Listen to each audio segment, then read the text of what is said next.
Yeah, I was wrong. Anthony Fauci opens up on his regrets in new PBS, American Masters, documentary.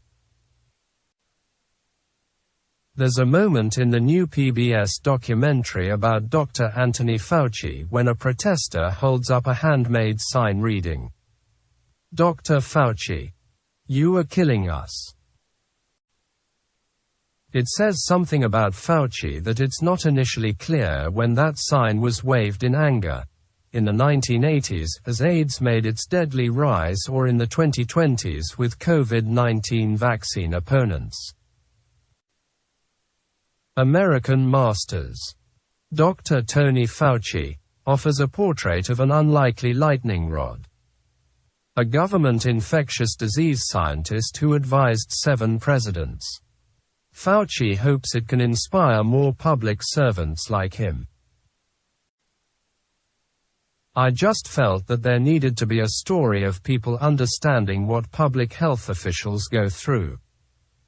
But also I hope as a source of inspiration for young people who are either in science or interested in going into science, he told the Associated Press.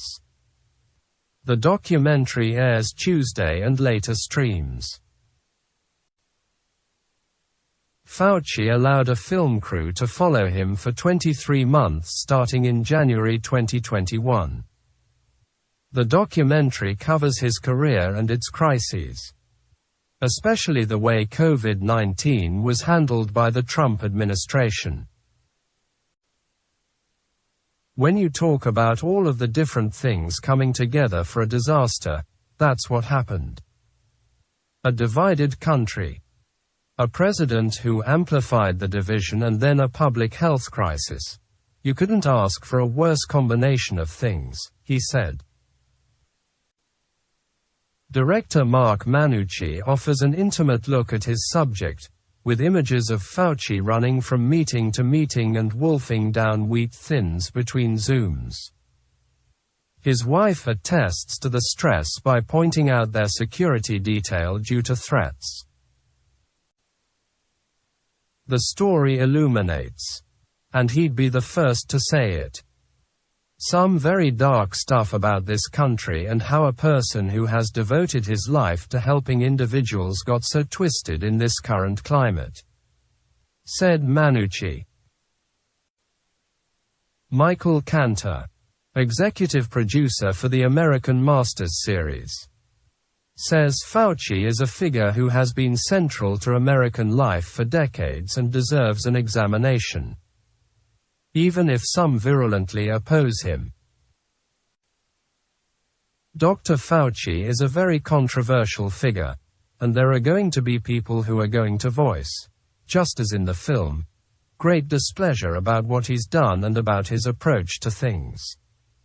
But isn't that the whole point of public media? It is intended to make that conversation happen in the best possible way.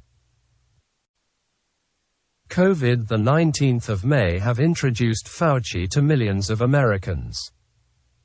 But his long career at the National Institute of Allergy and Infectious Diseases was marked by numerous previous health scares. Among them HIV, SARS, MERS, Ebola, and even the nation's 2001 anthrax attacks. The film shows that Fauci learned a lesson in humility with AIDS, as the disease stubbornly persisted and activists argued not enough was being done from the government.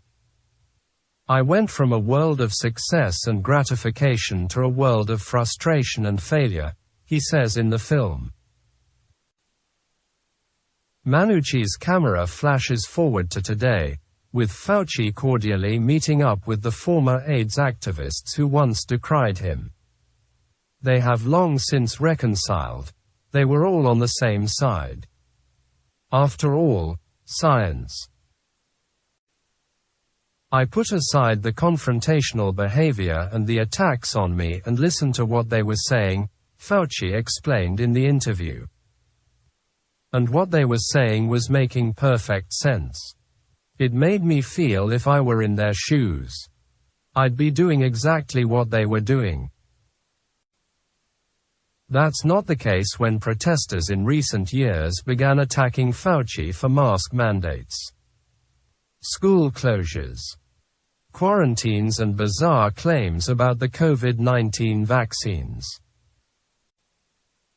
There's one sign that says, "Fauci, you're killing us," and the other sign that says, "Fauci, you're killing us," but the rationale for those from the 1980s to 2023 is enormously different, Fauci said.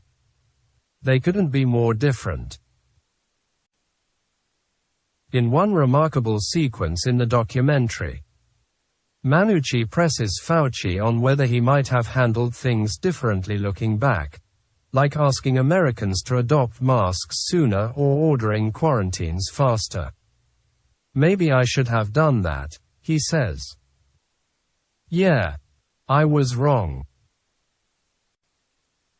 Mannucci relied on 10 long sit-downs with Fauci to develop trust with his subject and didn't clutter the documentary with testimonials from talking heads, wanting to focus on Fauci's experiences.